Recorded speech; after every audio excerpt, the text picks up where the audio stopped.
This podcast is a production of Widener Law, Commonwealth in Harrisburg, Pennsylvania. Keeping up with the latest legal thinking can be challenging. Our educational programs help you stay tuned in to the legal profession.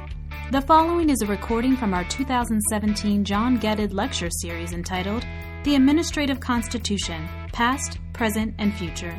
Now here's the speaker from this event, Sophia Z, Professor of Law and History and Deputy Dean at the University of Pennsylvania Law School. So I'm going to be talking today about the history and future of what I call administrative constitutionalism. And by that term, I mean to refer to the way administrators, government officials, interpret and implement the Constitution. Now, I wouldn't be surprised if a few of you in the room right now are thinking, what is she talking about? Right? We've all been trained as lawyers, and usually the way we are trained as lawyers is to think of the Constitution as something that courts interpret. I think there's the document out there, we go to the court, and we find out what it means in practice.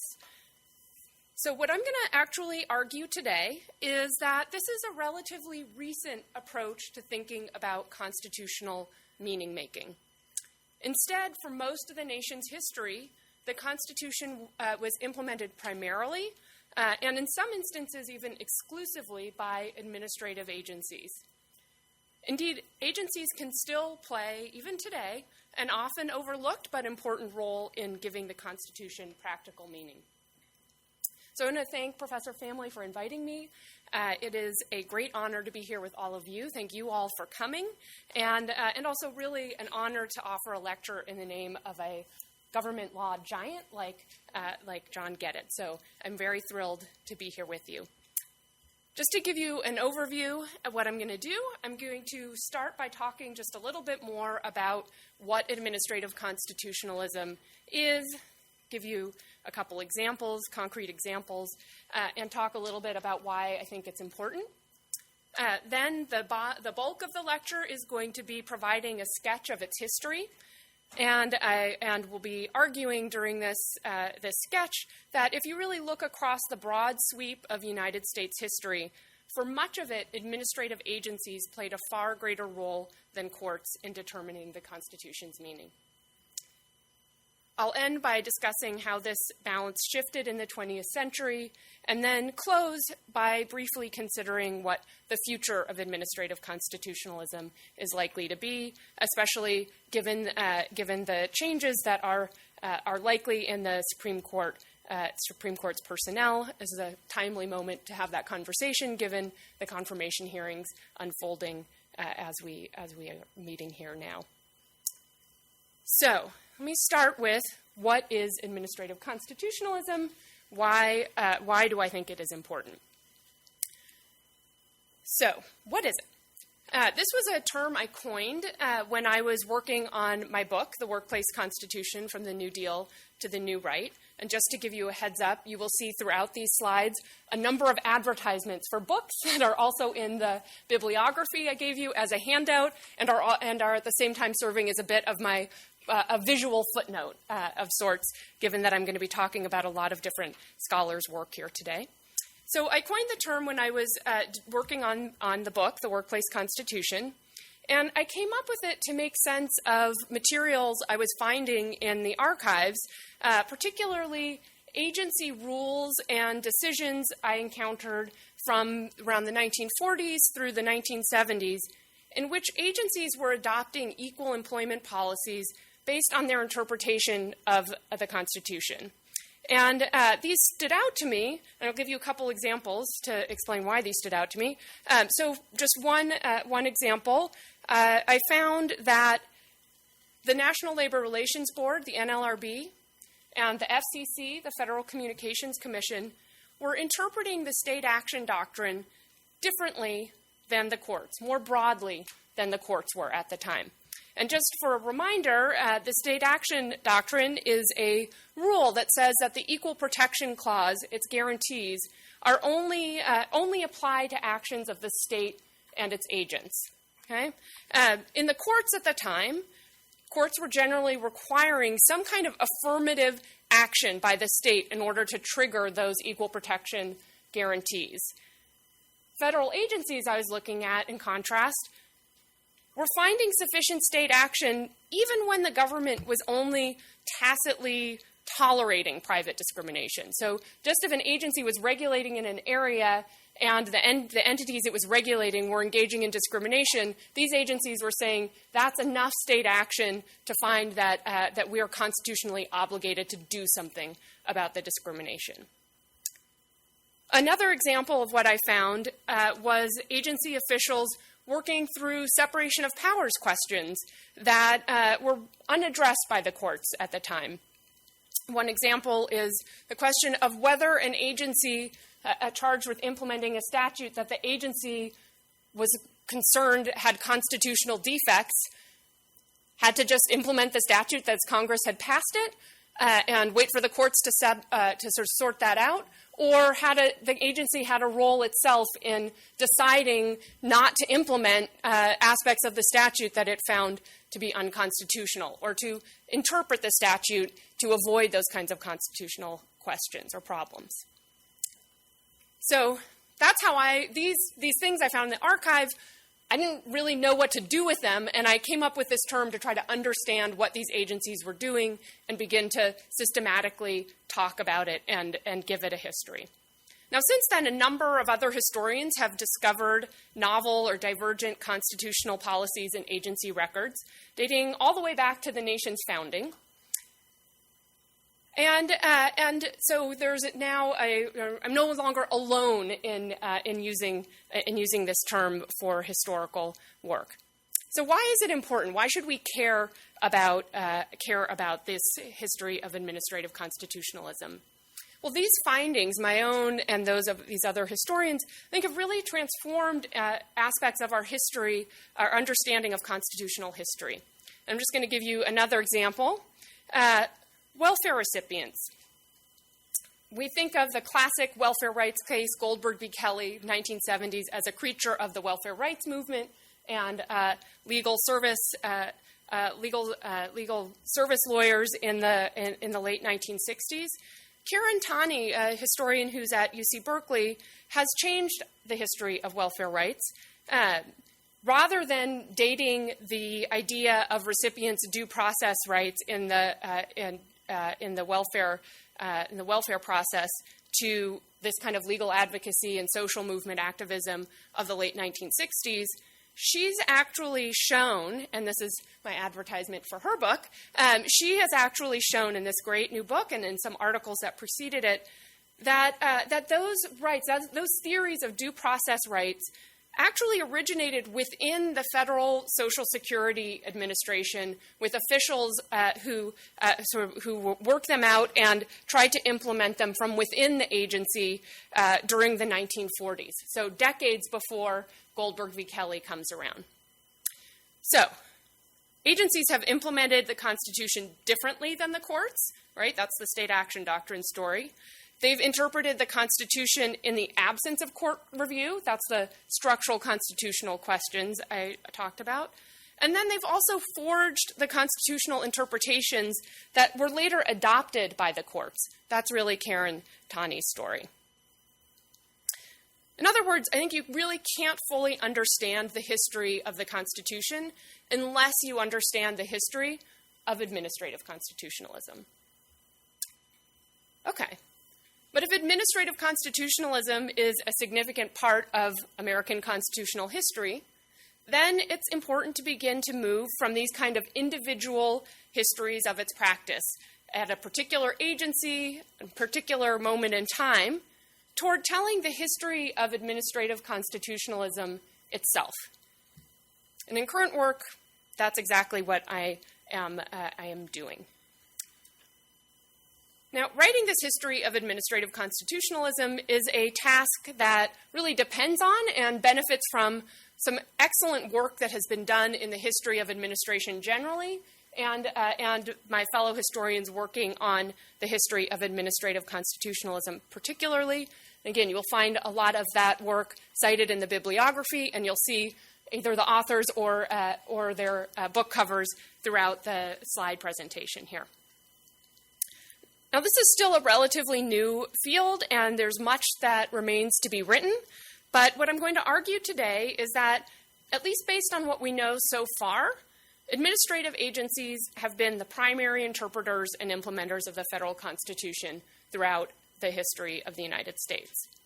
Now, that said, the scale and scope of administrative constitutionalism has changed significantly over time, and I will talk about some of those changes. And I ultimately am going to argue that courts have cast an increasingly long shadow over the administered Constitution, as they have over constitutional law more generally. But again, this is a fairly recent, if you look at the big sweep of our country's history, a fairly recent occurrence. So the result is that administrative constitutionalism may still be the most frequent form of constitutional governance. I think administrators still today implement policies that have constitutional significance more than courts do, just as a matter of volume. But paradoxically, it has grown more suspect, even as it has also become far more dependent on and deferential to judicial interpretations of the Constitution. So that's the nutshell of the argument. What I'm going to do now is take a deeper dive into the history itself, and I'll be focusing on the role of government institutions, the court, the president, Congress, and agencies in structuring administrative constitutionalism. This is going to also be a sweep in about a half hour of 200 plus years of history. So we're going to be up at about 30,000 or maybe even 50,000 feet. And I'm counting on everyone in this room being as much of a government geek as I am, because we will be throwing around a lot of these institutional names, and there are not going to be a lot of gripping personal stories here today, but I hope you'll bear with me. Okay, so let's start with the Constitution's administrative foundations. This is the period, what we historians like to call the long 19th century, from the founding up to the turn of the 20th century. And this was a period of opportunity rather than constraint for administrative constitutionalism. That said, the Civil War marked an important shift as the growth in opportunities for administrative constitutionalism far outpaced those in constraints. So I'm going to use the Civil War as a kind of punctuation mark in this long 19th century. So let's start before the punctuation mark, right? This is the period of early America, and look at what it was like to administer the Constitution in early America. So the Constitution, once it was ratified, left many open and burning questions about the new nation, right? We know just then, as it is today, it is not a document that gives very detailed code-like answers to questions. It gives some broad principles and leaves many questions about how to implement its charges. But the courts did not have much to say about those constitutional questions. Federal courts rarely even reviewed the constitutionality of the laws that Congress enacted in the early American period, and they did not review at all. And I'm relying here on the work of Jerry Michaud. This is a wonderful book on administration in the 19th century that I highly recommend. They did not review at all the constitutionality of the acts of government officials as they went about the business of administering the territories, collecting customs, delivering the mails. Instead, affected individuals who were unhappy with something a government official had done were limited to bringing ordinary private lawsuits, a common law action against a federal official, but in their personal capacity, right? A tort suit or contract suit, something like that. And while Congress and the president may have weighed in on some constitutional issues, there were many more instances of ordinary administrators deciding what the Constitution meant in practice. So this is Greg Oblosky. His book is not out yet. He is a former graduate student of ours at Penn who's now at Stanford, who's been writing about early America and looking at administrative constitutionalism, among other things, in that period. And he has written about how it was largely federal administrators who gave concrete meaning to the Constitution's really sparse framework for Indian affairs. And in an era when courts deferred questions of due process, they did not engage whether a government official or agency was giving people due process of law, and Congress was really setting only the most skeletal adjudicatory processes in the statutes that it enacted, administrators were left to determine what procedures sufficed. So Indian affairs, due process, these are examples where administrators were really charting the course in terms of constitutional protections. Now, when Congress and the courts did weigh in on constitutional questions, it was mainly to codify the answers that had been worked out in the first instance by administrators. So, for instance, and again, this is building on Oblofsky's work, when the Supreme Court first addressed Indian affairs in the 1830s, it adopted the view of federal power that had been worked out by the executive branch. What about the president? Well, presidential oversight of administration was also so limited as to make the administrator's constitutionalism theirs and not his. Right? So we can't just chalk this all up to this is really an exercise of presidential power. And here, Oblofsky's work is again instructive. He's shown that even where presidents were most involved on pressing issues such as the federal authority over Indian relations, resolving this structural constitutional question, this was a burning one during the Washington administration, but resolving this structural constitutional question relied as much or even more so on administrators as on the president. And as he describes in other work, administrators didn't even bother the president, President Washington, that is, with other kinds of constitutional questions, particularly those that were roiling the territories. He has a great quote from an administrator basically saying, don't bother him with that. He doesn't want to hear about these kinds of issues, right? Even if we think about the Jacksonian period, right? Here we have President Jackson. This is a time when presidentialism has gotten much stronger, but here Jerry Mashaw contends that administration's growing scale and scope and complexity actually reduced political control by the president and Congress. So even as the president is getting more powerful, administration is getting bigger and more complex, and the president's ability to really direct and oversee it is, if anything, diminished. So by the time we get to the Civil War, that punctuation mark, emerging scholarship suggests that most constitutional questions were resolved in the first and often in the last or only instance by administrators. So let's skip past our punctuation mark and look at administrative constitutionalism during Reconstruction and the Gilded Age, that last half of that long, or last third of that long 19th century. Now, administration expanded notably after the Civil War. Meanwhile, the courts and the political branch's involvement in administration remained scant. As a result, if anything, administrators' primacy in constitutional interpretation and implementation increased during the last decades of the 19th century. So let's back up and just develop that out a little bit. There were many forces that multiplied administration and its opportunities for constitutionalism in this period. When we think about the Civil War alone, it generated a massive increase in the administration of war pensions. Reconstruction and industrialization also led Congress to create a number of new agencies. These included the Freedmen's Bureau, as well as the Interstate Commerce Commission.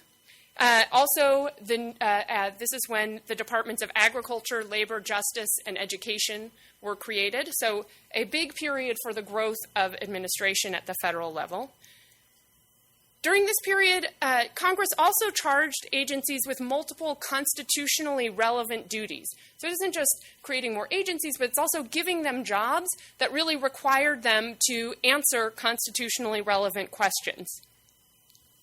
So just to give an example, from the Freedmen's Bureau again, we have the Freedmen's Bureau implementing the Constitution's, at that time, the Constitution's newest amendment, and really generating the first interpretations of what involuntary servitude meant on the ground. Another example is the Comstock Act of 1837, which empowered the post office to exclude obscene materials from the mails, basically putting postal officials in charge of deciding what speech to allow and what speech to censor, something we would today think of as a core First Amendment question. During this time, agencies remained relatively free of congressional direction as they implemented these constitutionally relevant provisions or filled in these kinds of constitutionally sensitive statutory gaps.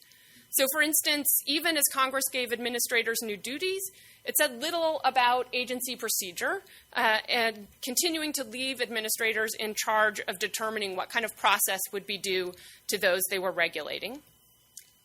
And the president, right, got to remember the president there. If anything, the president during this period was a weaker check on administrative constitutionalism than he had been before the Civil War. And this is largely because there were a series of weak presidents that followed after Lincoln's assassination. Another factor, and here I am relying on the work of Stephen Skowronek, who is a sort of renowned scholar of the presidency. But another factor was electoral instability during this period. You had divided government. You had controlled government switching back and forth each time there was an election, which further ensured that the president, to use Skowronek's words, never rose far above the status of a clerk. Right? That's how he would describe the president in this period. How about the courts?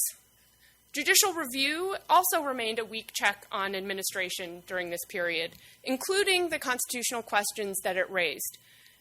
During the last decades of the 1800s, Jerry Mashaw argues that courts gradually moved towards reconceiving judicial review as not simply review of a private lawsuit between individuals, but of a public action that was designed to control official behavior. So there was an important conceptual shift towards judicial review of agency actions. Yet the space that was opened up for this kind of review remained very narrow. And the court mostly remained disinterested, if not hostile, to constitutional challenges to official behavior. So just to give you an example, may be shocking to you. It was sort of a startling quote for me the first time I heard it in terms of illustrating this point. This is from a late 19th century Supreme Court opinion that involved a due process challenge to an agency action, and the court's response was, and this is just quoting from the opinion, due process of law does not necessarily require the interference of the judicial power. Courts were irritated by these claims, and they did not want to hear them. In fact, the first treatise of on administrative law, which was published in 1903, said that as a federal statute granting judicial review of the reasonableness of administrators' exercise of their discretion would be unconstitutional. Right? This is just a very different time in the way people thought about the relationship between courts and agencies.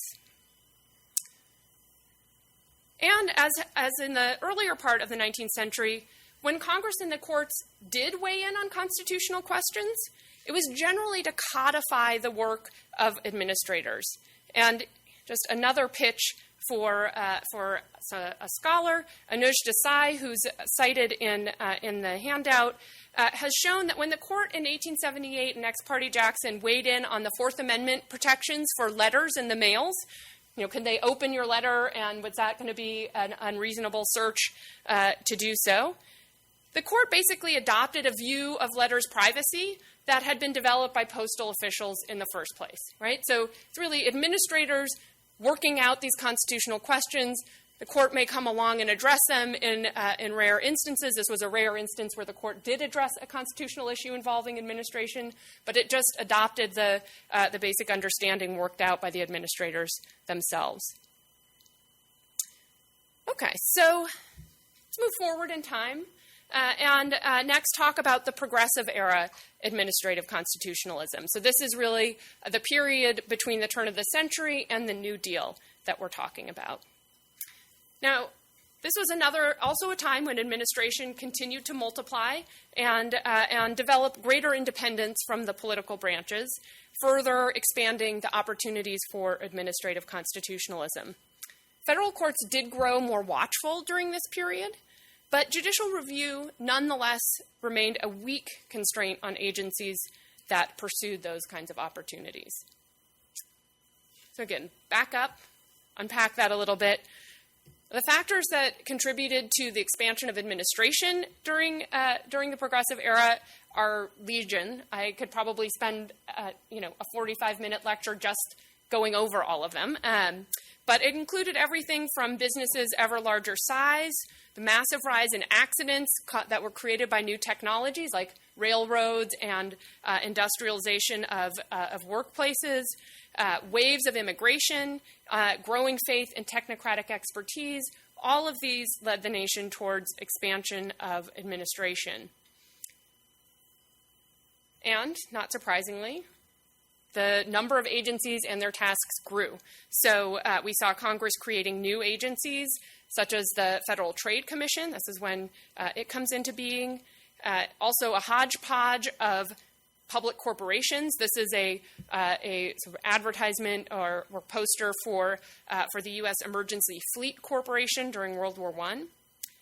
In addition, already existing departments got new responsibilities. So this is a time where the Department of Agriculture starts regulating food and drugs for the first time.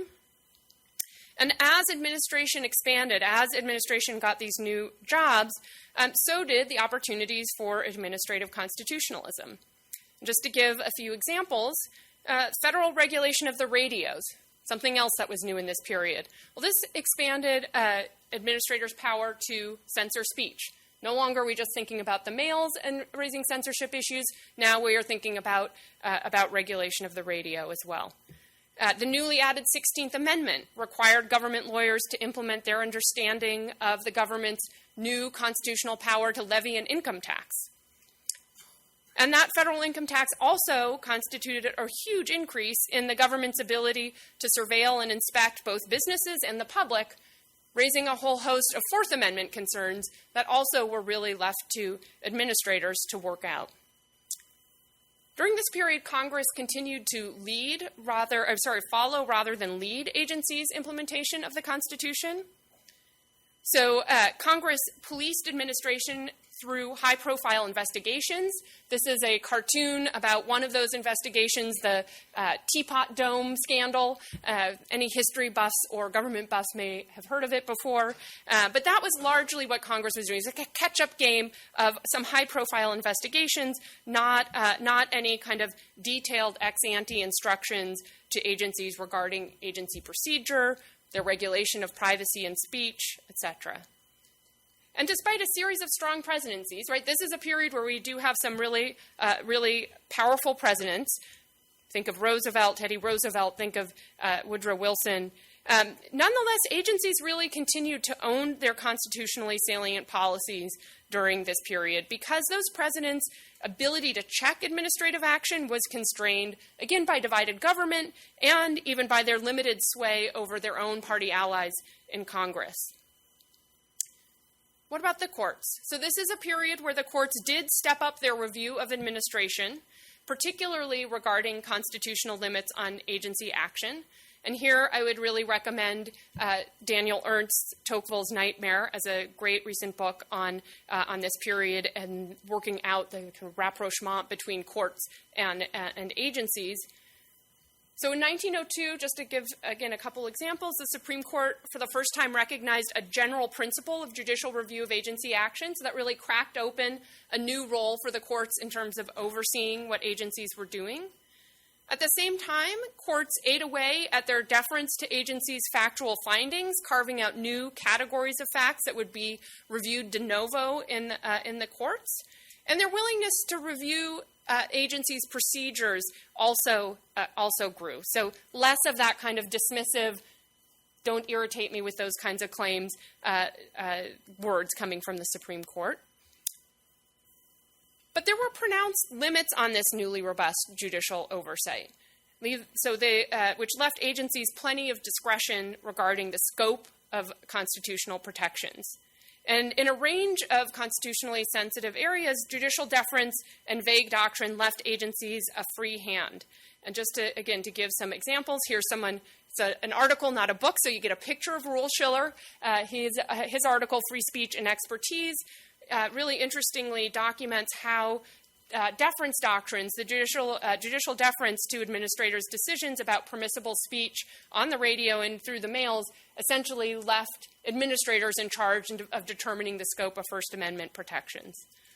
In the sphere of immigration, another great book by Lucy Salyer argues that judges didn't see their oversight of agency procedure as she puts it, particularly essential or relevant. So still some of that flavor, not really our problem, don't bother us with these kinds of concerns. And in fact, by the 1920s, Stephen Skowronek, that giant of presidentialism that I referred to earlier, he describes, this is a guy who called the presidency essentially the equivalent of a clerk. In this period, by say the 1920s, he describes the institutional politics of American government as being organized around administrative power. So 1920, really still in a period in which administrative power is at the core of what our government is doing. All right, so let's move from there up to the present day. Now, since the New Deal, although administrative constitutionalism has persisted, it has grown more deferential to the courts. It has grown to look more like the world we have all been trained to expect. And perhaps ironically, this deference was accompanied by a lessening rather than an increase in judicial respect for administrative constitutionalism. So you've had administrative agencies become more deferential to the courts. At the same time, you've had the courts become less deferential to the administrative agencies. So paint the picture and can walk through the various moving parts of administrative constitutionalism again. New Deal and World War II transformed administration and really unsettled the roles of the court and Congress, the president, and agencies in implementing the Constitution. Great Depression, the war, massively expanded the administrative state. By the end of the New Deal, the work of agencies, according to one historian, had dwarfed the caseload of Congress and the federal courts. But in just a few short years, agencies' mobilization for the Second World War had outstripped the size of those New Deal programs. And this is a clip of James Sparrow's book, The Warfare State, which is a great book. He basically argues the real transformation in American government was World War II, not the New Deal. We think of the New Deal as being this moment where we grew all these alphabet agencies, et cetera.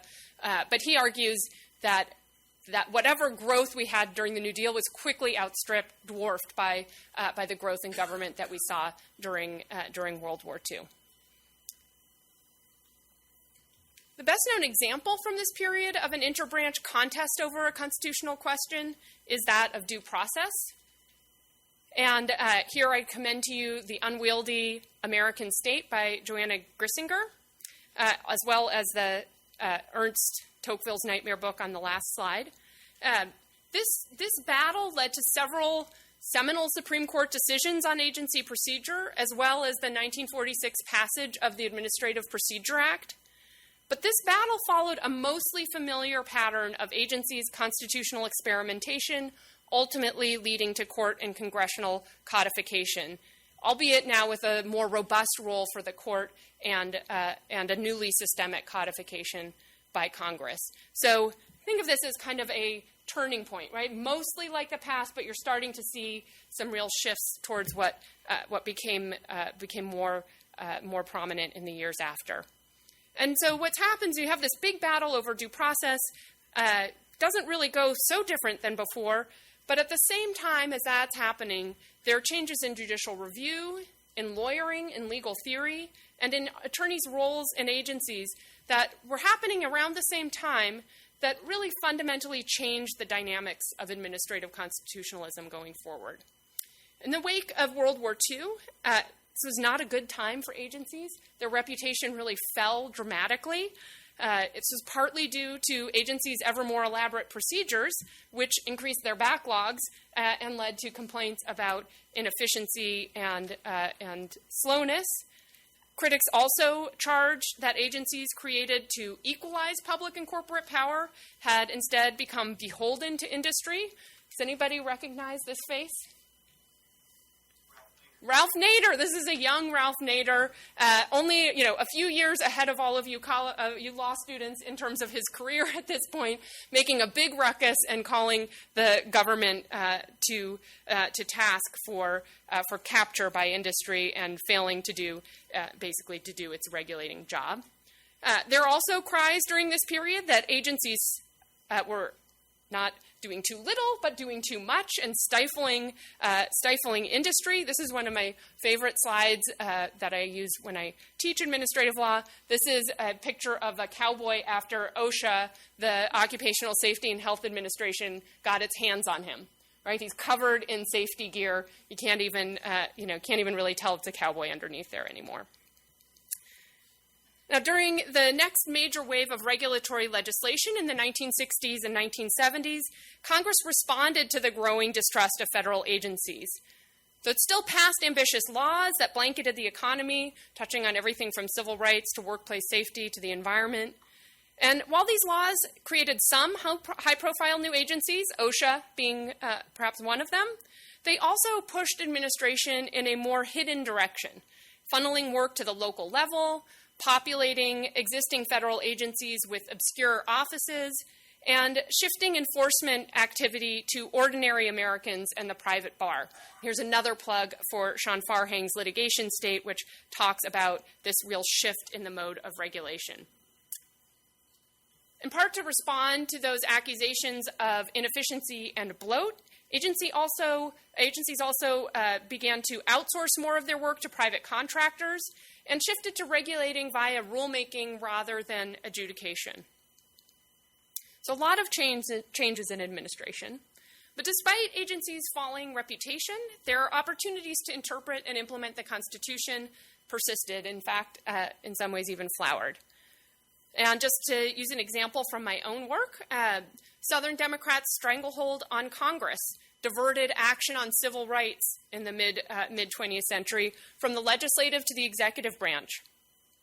And as agencies sought ways to advance civil rights, the Constitution provided the authority sometimes that Congress had refused. And this is a picture of Howard Jenkins, who was a member of the National Labor Relations Board and authored some of its constitutionally informed civil rights policies in the 1960s and 70s. Meanwhile, administrators used novel interpretations of the Constitution's due process and equal protection provisions to strengthen federal control over state and local agencies' administration of New Deal welfare programs. That's Karen Taney's work that I talked about at the very beginning of the lecture. An agency's shift to rulemaking provided another avenue for administrative constitutionalism, as agencies from the 1960s all the way to the present day used notice and comment proceedings to formulate constitutionally informed policies and to debate constitutional questions. During this period, presidential and congressional efforts to ramp up oversight of agencies struggled to keep pace with the growing scope and complexity of administrative action, limiting their ability to direct this constitutional policymaking. If we look at Congress, there were efforts to revise committee structure to provide better oversight, but historians have generally concluded that the promise of improved oversight went mostly unfulfilled. I think by most people's measures, the president was more successful at centralizing and expanding oversight of agency action. This was accomplished through issuing a range of different strategies. This included the growth of the White House's executive office. It also included using executive orders to impose cost-benefit and other analyses on agencies. But in some ways, the very growth of this oversight apparatus diffused its impact. And indeed, there's a great study, which is not on the reading list, by Lisa Bressman and Michael Vandenberg from 2006, that found that although agencies heard policy directives regularly from the White House, those directives came, there's so many people at this point in the White House, those policy directives came from different sources and often pointed in totally different directions, right? So there's This executive control is being administered by so many people that it is rarely actually steering government in any one direction. So as a result, agencies really retained wide latitude from Congress and the president when interpreting the Constitution. And persistent limits on judicial review also left ample space for administrative constitutionalism to thrive. The Warren and Burger courts did expand avenues for courts to impose their constitutional interpretations on agencies. They did this through things like recognizing constitutional torts, expanding standing, eroding agencies' exclusive jurisdiction.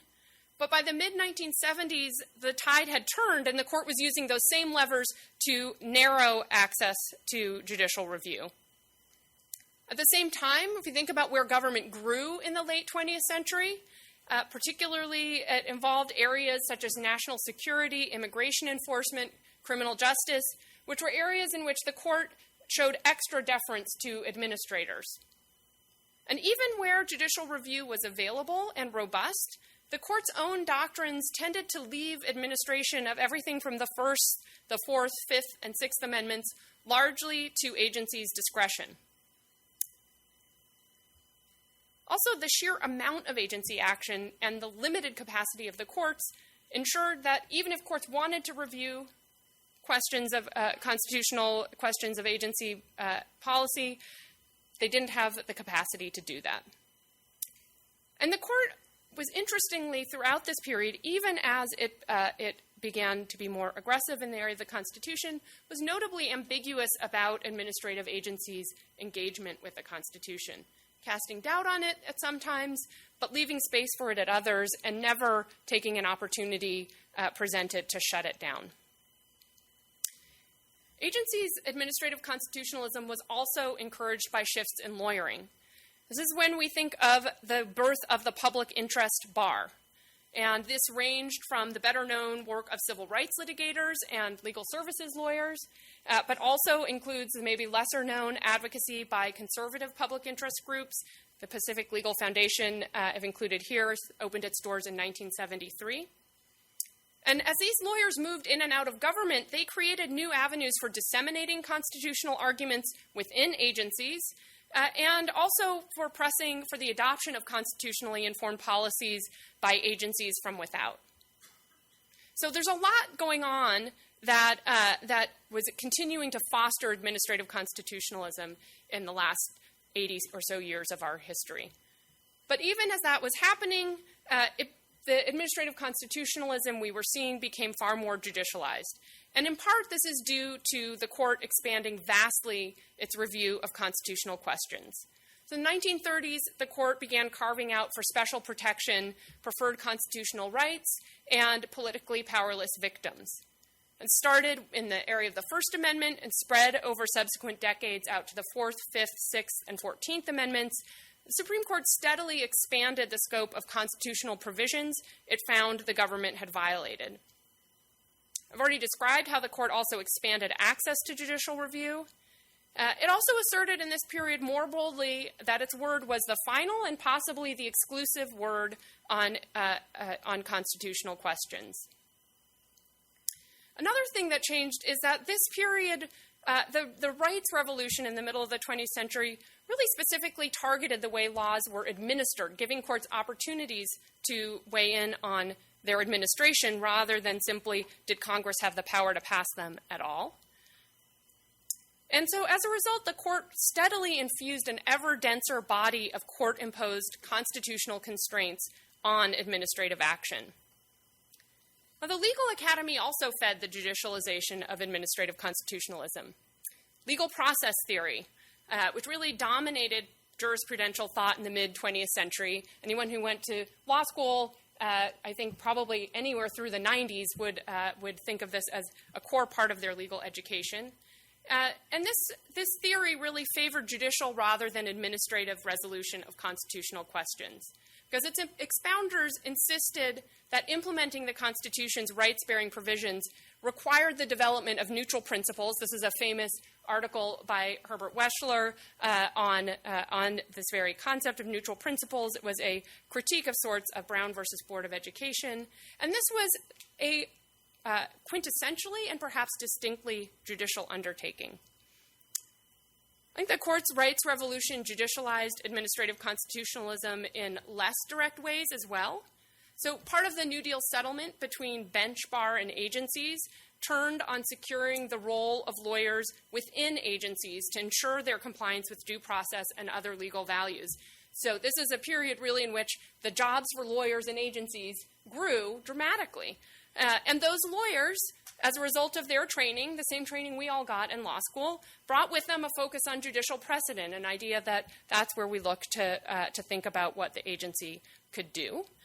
And whereas before they might have had no choice but to reason from constitutional first principles or agency custom, the fact that the court was producing so many more cases on constitutional questions meant that they now had ample judicial sources to turn to.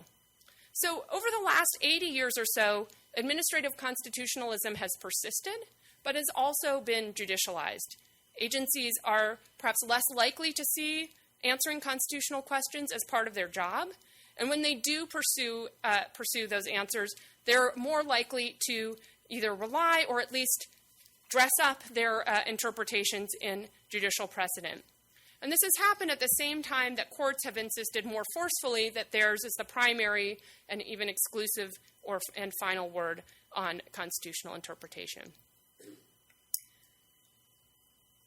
So really, scholars have just begun uncovering this history of administrative constitutionalism, but based on what we know so far, for much of the United States history, agencies have had a relatively free hand in implementing constitutionally sensitive policies, in resolving structural constitutional questions, and determining what the Constitution's rights-bearing provisions mean in practice.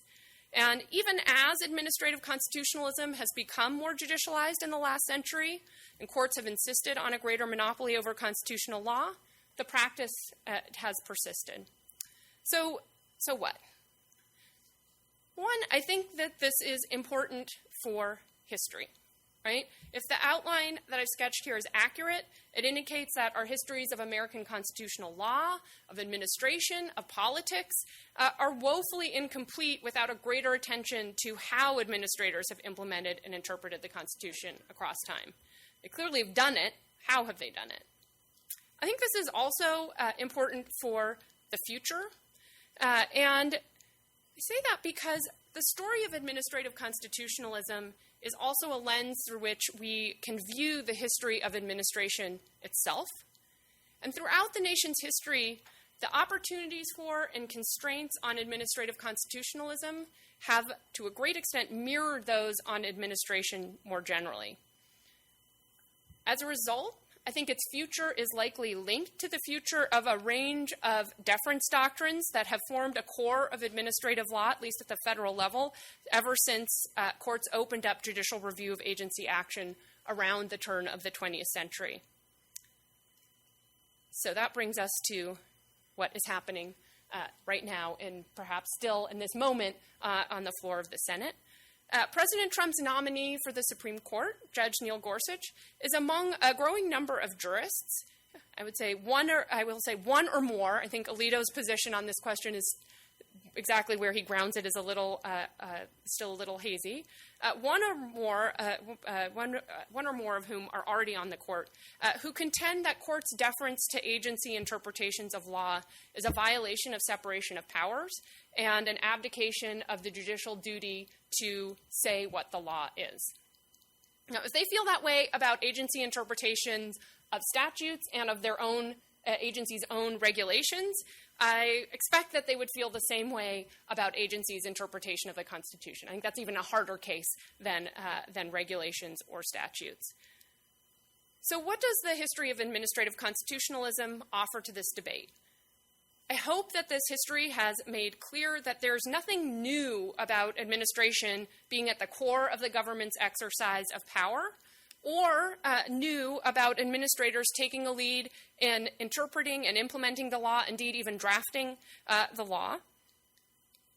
As this history has also made clear, though, administration has really grown in its scale and scope over the nation's history, and the other branches have had a hard time keeping up in terms of maintaining the balance of powers.